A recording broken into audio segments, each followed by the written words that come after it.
Aksi balap liar yang direkam warga di Jalan Kolonel Haji Burlian, Kota Palembang, Jumat malam pekan lalu. Kedua kendaraan adu kecepatan di jalan yang ramai. Hal ini ramai di media sosial. Satuan Polisi Lalu Lintas Polrestabes Palembang pun mengamankan kedua mobil tersebut. Kasat Lantas Polrestabes Palembang menerangkan, dua pemilik mobil tersebut dikenakan sanksi tilang terkait pasal balap liar dan mengganggu ketertiban umum. Sekira pukul 22.00 pada hari Jumat malam.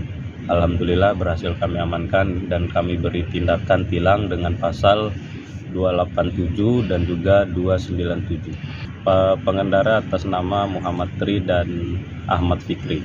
Tapi benar Bang ya, mobil ini milik Dadang itu Bang ya, yang pemilik skincare, pengusaha skincare ya.